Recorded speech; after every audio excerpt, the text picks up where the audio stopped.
बाबूजी। अरे रे, तब फिर मूर्ति के विसर्जन भइल ना? ना भइल बाबूजी। उनके और जाते वक्त मूर्ति नीचे गिरकर टूट गई। ऐसा लागल जैसे आसमान फट गई होके। एक उपाय बाबा, ऐसा पंडित जी से पूछनी हम, वो अगला अमावस्या के आके पूजा कैले खातिर बोलने बानी। पूजा होके तक स्वामी जी उपवास रखे खातिर बोलने रहले। अरुण हमके खाना खिलावत रहले, तभी झूठ बोलकर हम उनके मना कर देनी। हमनी के परिवार संकट मुक्त हो गई। ऐसा रउआ के खुशी खुशी बतावल चाहत रहनी हम, लेकिन सब बर्बाद हो गई बाबूजी। हम संभाल कर पूजा कैले रहनी, लेकिन आखिर में बारिश होके की वजह से सब कुछ बर्बाद हो गई बाबूजी। रउआ हम पर भरोसा करके यहाँ भेज ले रहनी, लेकिन हम और भरोसा तोड़ देनी। ये सोच के हमके बहुत ही बुरा लग रहा बा। हमके माफ कर दी बाबूजी। गंगा बेटी, एमे तो हार कोनो गलती नहीं है। कन्नू भगवती माँ के कुंड में विसर्जन नहीं के भइल ऐसे की हमार पाप बहुत बड़ा बा। एमे तो हार कोनो दोष नहीं है। चामुंडी के गांव में जो नाग मंदिर बा में केला का पौधा ना लाग पाई, भगवान भी हमार मदद ना कर सकेले। ऐसन हालत हो गई बा हमार। फिर भी स्वामी जी यकीन से कहले एक खातिर हम तोहरा के वजह भेजले रानी। लेकिन ये पूजा भी पूरा ना भइल। बाबूजी, हम अगला अमावस्या के यहाँ वापस आके कुछ भी करके ये पूजा जरूर पूरा कर दे। रउआ फिक्र मत करी, हम सच कहत बानी। तू हमार फिक्र मत कर। हमके तकलीफ से बाहर निकाले खातिर स्वामी जी बाणे। अब आगे का करे के बा ये हम उन्हीं से पूछा तनी। जोन भाई लोग के जायदा, तू अब अरुण के साथ घरे वापस आ जा। नहीं बाबूजी, वो यहाँ बस हनीमून खातिर आयल रहनी, लेकिन हम यहाँ सिर्फ पूजा खातिर आयल रहनी। वो पूरा ना हो पाइल, ओकर हमके बहुत दुख बा बाबूजी। गंगा, हमने की पूजा फिर कबो काल हेल जाए, लेकिन जिंदगी एक बार ही मिले ले। तू दोनों की जिंदगी खुशहाल हो के, बस ये हमार ख्वाहिश बा और कुछ होना बेटा। तू दोनों एक दूसरे के ठीक से ख्याल रखिया। अब बाद में बात करी जाए।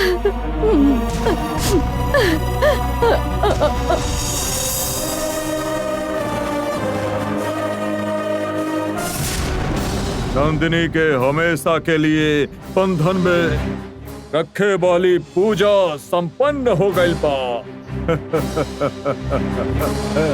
नंदिनी जहाँ रहे वहाँ हम अग्नि के भेज के नंदिनी के बांध रखले बानी। अपने मंत्र शक्ति से नंदिनी के साथ जौन करे के रहा वो हम कर देले बानी।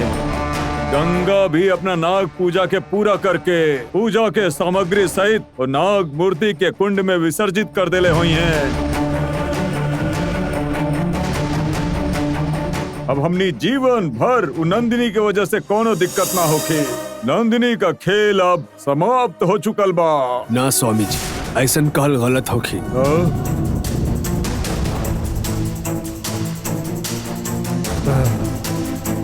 तो ऐसन काहे कह रहल बाड़ा? नंदिनी के संगे जौन करे के रहे वो रउआ कर लेने, लेकिन गंगा अपन पूजा पूरा नहीं कर पाई। कहल का चाहत हुआ? गंगा नाग मूर्ति के विसर्जन नहीं खे कैली।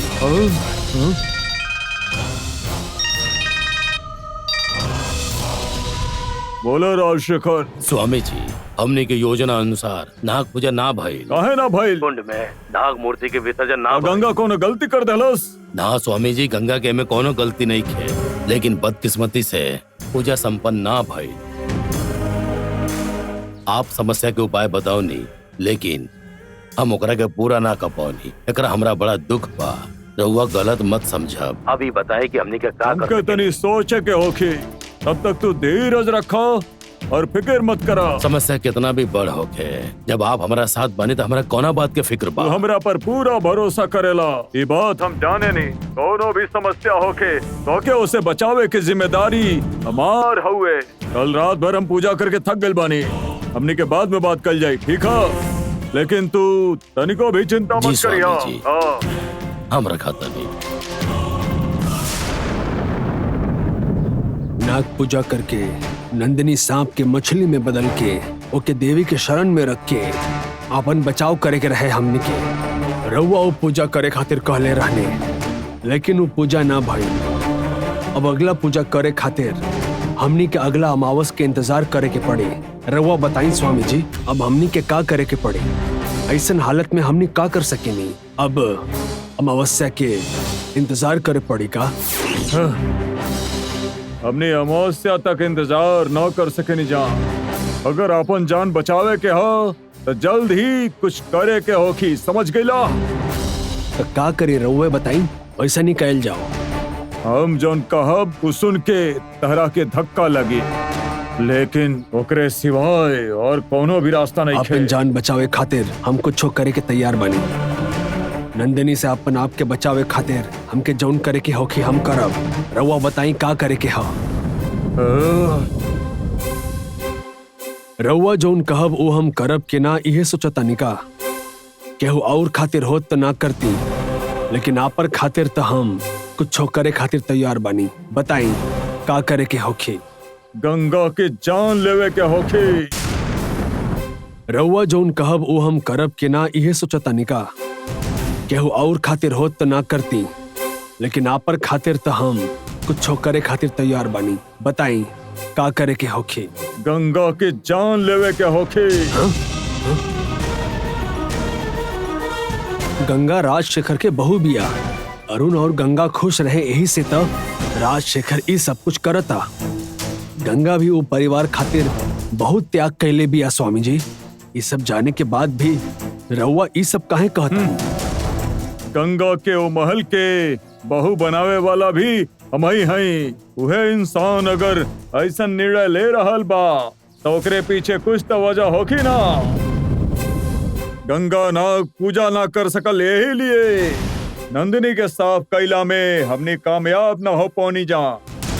ऐसन हालत में नंदिनी उ बंधन के कभी भी तोड़ के